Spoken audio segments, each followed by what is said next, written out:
자, 주께서 목숨을 버리시고 많은 아들들을 얻으셨죠. 자, 이게 신앙 안에서 법칙과 같습니다. 우리가 왜 받는 게 없냐면 버리는 게 없어서 그래요. 그러니까 내가 주를 위해서 구원 이후에 정말 주님 앞에서 내려놓고 버리는 것이 있으면 반드시 받는 것이 넘쳐나도록 되어 있습니다. 세상 사는 게 두렵잖아요, 우리가. 왜 그러냐면 우리가 원래 가진 게 별로 없어요. 그러니까 이 가진 게 없다 보니까 앞으로 세상 어찌 살고 해보면 이 계산이 항상 적자로 나오죠. 어차피 우리는 두랩돈 들고 사는 과부와 같은 존재들입니다. 어차피 안 됩니다. 그러니 주님한테 드리는 게 더 현명한 방법이겠죠. 가진 게 별로 없습니다. 그것뿐만이 아니에요. 가진 것도 별로 없는데 사실 따지고 보면 또 잃을 것이 겁나는 경우도 참 많습니다. 우리가 사실 잃을 게 없으면 두려울 것도 없죠. 근데 내가 세상 사는 게 왜 두렵고 왜 주님 따라가는 것이 두려울까? 내가 잃을 것이 있다 이렇게 생각하는 거예요. 요한복음 10장에 보면 예수님께서 그 선한 목자 말씀하시면서 갑자기 도둑 얘기하시죠. 나는 도둑 아니야. 왜 나를 도둑처럼 생각하지? 아마 그 안에 말씀 듣는 분 중에 내가 예수 믿으면 이런 거 잃어버릴지 몰라. 아마 염려하는 사람도 있었을 것 같아요. 그래서 갑자기 예수님이 뜬금없이 나 도둑 아니야 이렇게 얘기하셨어요. 자, 우리가 생명의 근원 되신 우리 주님을 뭔가 자꾸 내게서 뺏어가는 존재로 생각하면 그분을 위해서는 1분 1초도 살 수가 없다라는 것이 사실입니다. 그분은 우리가 원하는 만큼 넘치도록 주실 수 있는 거예요. 우리 생각하는 것 이상으로 주실 수 있는 분입니다. 근데 우리는 고작 그분을 내 생각 속에 가둬놓고 나처럼 생각하는 거죠. 그러니까 그리스도인이 결핍과 빈곤에 시달리게 돼 있습니다. 자, 우리는 여기서 벗어날 필요가 있는 거겠죠. 자, 히브리서 11장 38절에 보면 세상이 감당할 수 없는 사람들이 어떻게 살았는지가 이렇게 기록이 되어 있습니다. 한번 찾아보겠습니다. 히브리서 11장 38절만 제가 읽어드리겠습니다. 이런 사람은 세상이 감당치 못하도다 이렇게 되어 있죠. 가로 딱 쳐놓으셨어요. 자, 이런 사람들은 세상이 감당할 수가 없습니다. 어떻게 해볼 수가 없는 거예요. 자, 이분들의 특징이 뭐냐면 33절부터가 잃을 게 없는 사람들입니다.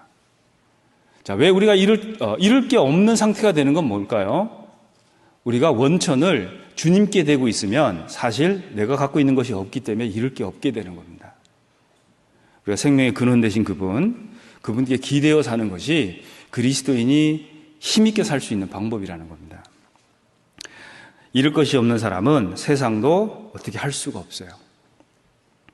그래서 그리스도와 그 왕국을 위해서 이 땅에서 버리는 것이 있는 자는요, 금세에 있어서 100배나 받도록 되어 있습니다. 그게 약속으로 주어져 있어요. 마가복음 10장을 보겠습니다. 마가복음 10장 29절 30절 예수께서 가라사대 내가 진실로 너희에게 이르노니 나와 및 복음을 위하여 집이나 형제나 자매나 어미나 아비나 자식이나 전토를 벌인 자는 30절 금세에 있어 집과 형제와 자매와 모친과 자식과 전토를 100배나 받되 핍박을 감해와 받고 내세의 영생을 받지 못할 자가 없느니라. 자, 그리스도인의 삶이 잘 정리가 되어 있습니다. 여러분 정말 교회 와서 가족 같은 친밀감을 느끼세요? 아니면 여전히 교회 오면 좀 불편하고 사람 대하는 거 좀 거북스럽고 다 남 같고 나는 손님 같고 그렇습니까? 우리가 가끔 그런 자백하게 되죠. 주님, 여전히 저는 제 가족밖에 모릅니다. 제가 제 가족을 위해서는 목숨을 버릴 수 있지만 주님의 몸된 교회를 위해서는 정말 뭘 할 수 있는 게 거의 없는 것 같아요. 뭐 이런 그 탄식 같은 기도가 나올 때도 있어요. 솔직한 기도죠. 그게 뭐 나쁜 건 아닙니다. 솔직함이. 그런데 정말 예수와 그분의 복음을 위해서 내가 버린 것이 있습니까? 정말 가난해졌습니까? 아니면 정말 재산을 잃어버리고 상속에서 제외되고 직장에서 불이익 당하고 뭐 가족관계도 다 깨지고 부모도 잃어버리고 육신의 형제자매들은 다 등 돌리고 정말 이런 거 경험하고 사십니까? 그렇다면 걱정할 거 없습니다. 100배나 받게 돼 있어요. 하나님이 해주신 약속입니다. 우리가 받은 게 없는 이유는 버린 게 없기 때문에 그래요. 내가 내 거 다 부여잡고 하나님 주시옵소서 그러니까 어디 채워 넣을 데가 없는 거예요. 구겨 넣어서 넣을 데도 없는 겁니다. 우리가 비우는 만큼 받는 게 있는 거예요. 신앙 때문에 잃는 것이 참 많죠. 그런데 하나님께서 약속을 분명히 해주셨는데 금세에 받는다고 되어 있습니다. 물론 내세에 받는 걸 아멘할 수 있어요. 그런데 금세에 받는다 이렇게 얘기하셨어요. 전 친구가 많지는 않았습니다. 그런데 그 많지 않은 친구들이 얼마나 소중했겠어요, 그죠? 근데 나이가 들면서 점점 이 친구들이 없어지고 또 이렇게 전도인이 되고 나니까요, 친구가 전부 없어졌습니다. 그리고 교회 일 하다 보니까 사생활도 없고 친구가 다 없어져 버렸어요. 어떨 때는 좀 마음이 허전할 때도 있습니다. 뭐 큰 재산 잃어버린 것 같고, 그런데 정말 100배의 친구가 생겼습니다.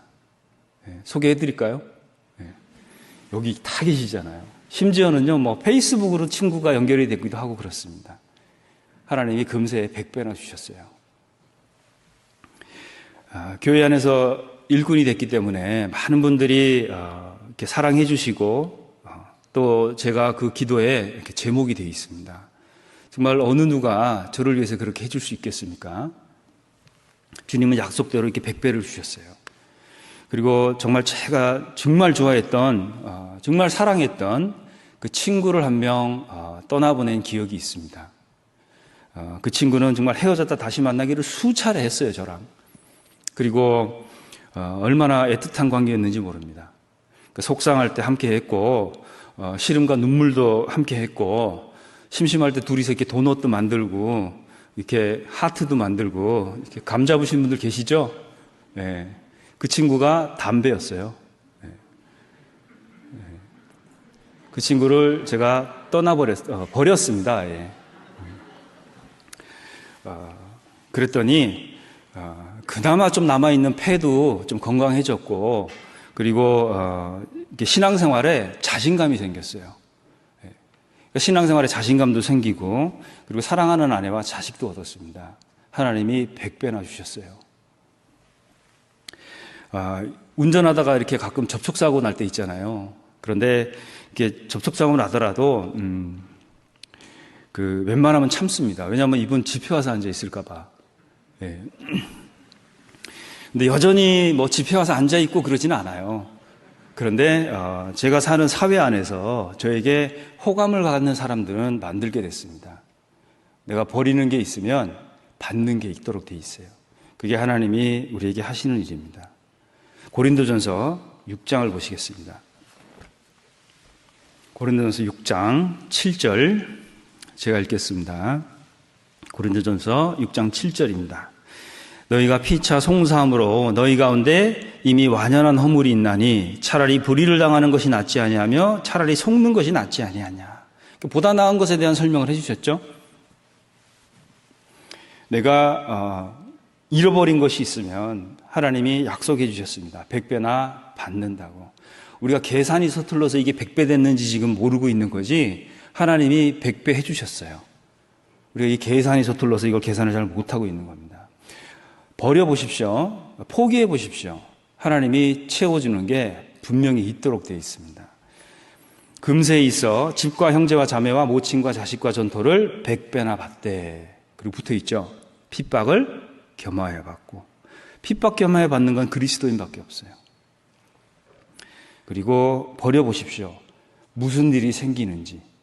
근데 우리는 그거를 주저주저 하고 있는 거죠. 그러니 우리는 여전히 부족과 결핍에 시달리고 있는 겁니다. 그리고 내가 정말 어떤 부족이 생기면 이게 내가 뭘 버리지 못하고 있는 걸까 이렇게 한번 생각을 해봐야 됩니다. 자, 여러분들이 지금 이 시간에 포기한 것이 있어요. 어떤 걸 지금 포기하고 계신가요? 자, 여러분이 지금 포기하고 있는 것이 무엇이냐면 뭐 이런 겁니다. 뭐 대단한 것을 포기한 것이 아니고 지금 이 시간에 내가 집에서 잠을 잘 수도 있고 쉴 수도 있고 TV를 볼 수도 있어요. 그죠? 그리고 지금 이 시간 내가 가족과 함께 시간을 보낼 수도 있고 지금 이 시간 집에서 직장 다니라고 하지 못했던 집안일을 할 수도 있습니다. 그런데 지금 이 시간 여러분은 여기 와서 앉아 계시는 거예요. 고린도전서 9장 4절, 우리가 먹고 마시는 권이 없겠느냐? 우리가 다른 사도들과 주의 형제들과 게바와 같이 자매된 아내를 데리고 다닐 권이 없겠느냐? 어찌 나와 바나바만 일하지 아니할 권이 없겠느냐? 누가 자비량하고 병정을 다니겠느냐? 누가 포도를 심고 그 실과를 먹지 않겠느냐? 누가 양떼를 기르고 그 양떼의 젖을 먹지 않겠느냐? 사람은 내 것이라고 여기고 있는 권리들이 있습니다. 그런데 이 권리를 다 쓰지 않는 거예요. 그것이 하나님께 드리는 겁니다. 12절 보겠습니다. 같이 읽겠습니다. 다른 이들도 너희에게 이런 권을 가졌거든 하물며 우리 일가 보냐. 그러나 우리가 이 권을 쓰지 아니하고 범사에 참는 것은 그리스도의 복음에 아무 장애가 없게 하려 함이로라 그랬습니다. 권리라고 생각되는 것을 포기하는 것, 그것이 하나님께 드리는 것입니다. 우리가 구원받고 나서요, 하나님이 인생 포기각서 써라, 이렇게 말씀하시지 않았죠. 그죠? 우리가 다 인생 포기하고 이렇게 주를 위해서만 살아라, 이렇게 말씀하신 적 없습니다. 다 내놔라, 다 내려놔라, 그렇게 말씀하신 게 아니죠. 쓰긴 쓰는데 다 쓰지 않는 거예요. 우리는 이것도 안 된다는 거죠. 18절을 보겠습니다. 18절 같이 읽겠습니다. 그런즉 내 상이 무엇이냐? 내가 복음을 전할 때 값없이 전하고 복음으로 인하여 내게 있는 권을 다 쓰지 아니하는 이것이로라 그랬죠. 성경적 용어로 절제라고 얘기할 수 있습니다. 다 쓰지 않는 거예요. 여러분은 오늘 그 선택을 하신 겁니다. 정말 탁월한 선택을 하신 거예요. 분명히 오늘 이 자리에서 말씀을 들으셨던 분과 그렇지 않았던 분들의 무게는 바뀌는 거예요. 하나님 앞에 달렸을 때. 그래서 쓰긴 쓰되 다 쓰지 않는 것, 이것이 하나님께 내려놓는 겁니다. 그리고 또 하나는 받기 위해서 먼저 드려야 됩니다. 내가 가진 게 없어요. 내가 세상 사는 것도 가진 게 없어서 힘들어 죽겠는데 신앙생활까지 한다. 정말 하나님이 이렇게 주시는 게 없으면 어떻게 우리가 이걸 할 수 있습니까? 주님의 신령한 것을 받기 위해서는요, 먼저 심고 포기하고 드리는 것들이 있어야 됩니다. 고린도전서 15장 돌아가 보겠습니다.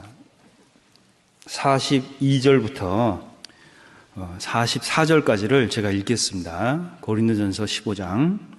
죽은 자의 부활도 이와 같으니 썩을 것으로 심고 썩지 아니할 것으로 다시 살며 욕된 것으로 심고 영광스러운 것으로 다시 살며 약한 것으로 심고 강한 것으로 다시 살며 육의 몸으로 심고 신령한 몸으로 다시 사나니 육의 몸이 있은즉 또 신령한 몸이 있느니라. 이렇게 돼 있죠. 자, 거기 보면 우리가 심어야 될 것들이 딱 이렇게 잘 정리되어 있습니다. 첫 번째가 뭐죠? 썩을 것 심는 거예요. 썩을 것. 자, 썩을 것으로 심고 뭘 거두게 되죠?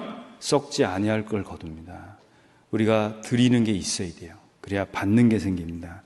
이 세상에 썩을 것들이 정말 많습니다. 영원한 것들을 우리가 거둬들이는 사람들인데, 갈라디아서 6장 7절 8절에 오면 스스로 속이지 마라. 하나님은 만월의 여김을 받지 아니하시나니 사람이 무엇으로 심든 그대로 거둔다고 말씀하셨어요. 육체를 따라 심는 자는 육체로부터 썩은 것을 거두고, 그리고 성령을 위하여 심는 자는 성령으로 영생을 거두리라 그랬습니다. 이게 하나님이 정하신 법칙입니다. 우리가 육체가 전부인 삶을 살면 세상에서 가장 불행하게 사는 거예요. 이 불행이 거듭나지 못한 사람, 물론 지옥 가는 사람과 비교할 수는 없습니다만은 그리스도인으로서 너무나 불행해지는 겁니다. 썩는 것 붙들고 지금 우리가 갈등할 때가 아니라는 거예요. 우리가 그동안 수없이 전도 집회에서 들었던 그 날을 진짜 살고 있잖아요. 그 날이 왔습니다. 성경은 틀린 적이 없어요. 근데 다행히도 그리스도에게는 방법이 주어져 있어요. 썩을 거 심으라는 거예요. 그러면 썩지 않는 거 거두는 거예요. 예를 한번 들어보겠습니다. 그리스도께서 하신 일이 바로 그거예요. 세상에서 썩어 없어질 우리를 영원한 것으로 바꿔놓으셨습니다. 그렇지 않습니까? 그게 그리스도께서 하신 거예요.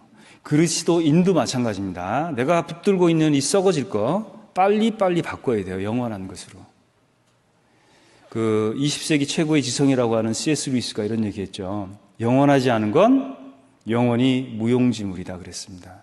자, 내가 무엇을 지금 붙들고 있는가? 그리고 이것 갖고 뭘 하려고 하는가? 잘 생각해 보셔야 돼요.